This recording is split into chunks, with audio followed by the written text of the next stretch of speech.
Olá, sejam bem-vindos. Aqui aumenta o chip, onde o conhecimento dobra a cada informação.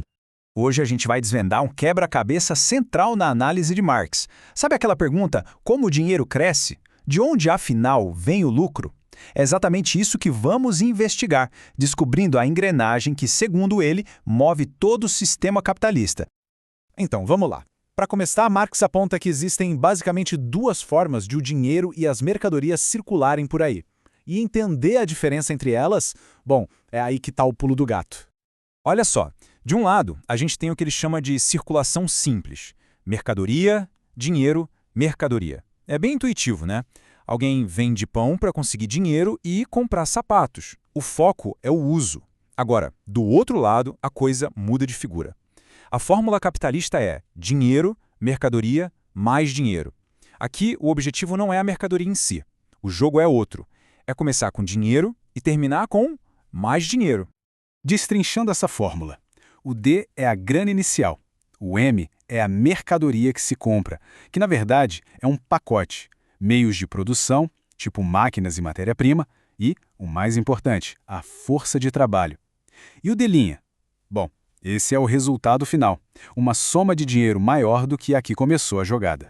Esse extra, essa diferença entre o dinheiro que entrou e o que saiu, tem um nome. Marx chama isso de mais-valor, ou como muita gente conhece, mais-valia. É o lucro, em essência. Mas de onde ele surge? Esse é o grande enigma que a gente precisa decifrar. É aqui que a coisa fica séria, porque Marx joga na mesa um problema que, na época, era um verdadeiro nó na cabeça dos economistas. A origem desse valor que parece brotar do chão, sair do nada. Pensa bem, a pergunta é simples. Se, em teoria, todo mundo no mercado troca coisas de valor igual, como raios alguém consegue terminar o processo com mais dinheiro do que tinha no início? De onde vem essa grana a mais? A lógica do mercado parece clara, né? Ninguém em sã consciência vende algo por menos do que vale. E ninguém compra por mais do que vale. Se todo mundo joga limpo, o que acontece é uma troca de equivalentes. Uma cadeira que vale 100 é trocada por 100 em dinheiro. Fim de papo. Parece um jogo de soma zero. E aí vem a conclusão bombástica de Marx. Se a regra é a troca de equivalentes, o lucro não pode de forma sistemática vir da troca em si. Claro, alguém pode enganar o outro uma vez, mas isso não explica o lucro de um sistema inteiro. A fonte tem que estar em outro lugar. Então, se o lucro não está na troca, onde é que ele está? Marx diz que o capitalista precisa achar no mercado uma mercadoria muito, mas muito especial. Uma com uma qualidade única, quase mágica, que seja capaz de virar esse jogo. E essa mercadoria precisa ter duas características. Primeiro, ela tem que ter valor, poder ser comprada e vendida. Normal. Mas segundo, e é aqui quem mora o segredo de tudo, o seu uso precisa criar um valor novo, um valor maior do que o custo dela mesma. E qual é essa mercadoria milagrosa? Marx aponta o dedo e diz: é a força de trabalho. Atenção aqui, não é o trabalho já feito, mas a capacidade de trabalhar. A energia, a habilidade que uma pessoa vende no mercado por um certo tempo. Com essa peça no tabuleiro, nossa investigação muda de cenário. A gente sai da vitrine do mercado, onde tudo parece justo, e entra nos bastidores. Naquilo que o Marx chama de a morada oculta da produção. A fábrica, o escritório, é lá dentro que o truque acontece. E lá dentro, o contraste é gritante. De um lado, o custo da força de trabalho, que é o salário. Segundo Marx, esse salário cobre o básico para a subsistência de quem trabalha. Mas do outro lado, a gente tem o valor total que essa mesma pessoa produz durante o expediente. E aí a conta não fecha. A grande sacada de Marx é essa. O valor que uma pessoa cria em 8 horas de trabalho é muito, mas muito maior do que o valor do seu salário. Essa diferença, esse valor criado que não é pago, é exatamente o mais-valor. É daí que vem o lucro. Para descrever essa dinâmica, Marx usa uma metáfora bem forte, a do vampiro.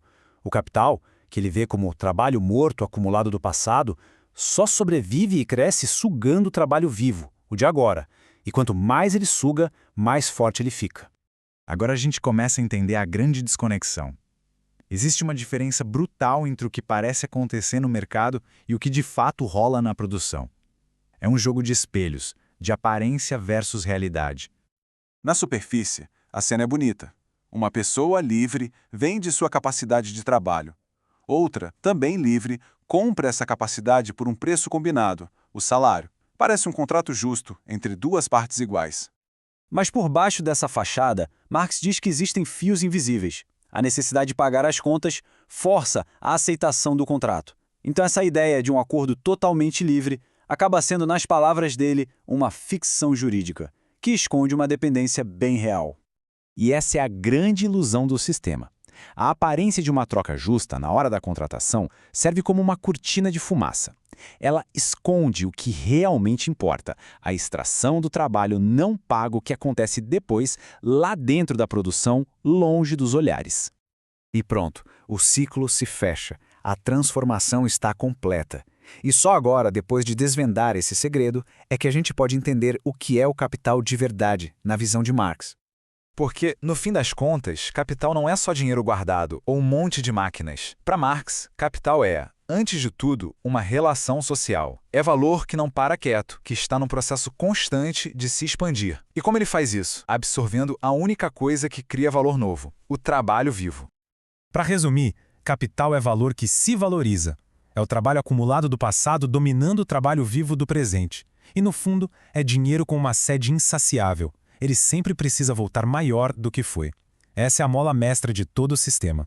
Mas entender de onde vem o lucro é só o primeiro passo. A grande questão que fica no ar é como, na prática, o capital organiza o trabalho para extrair o máximo de valor possível. Bom, essa já é a história para a nossa próxima análise. E, claro, para uma compreensão completa, nada substitui a leitura da obra original. Se este resumo ajudou a clarear as ideias, não deixe de curtir e compartilhar.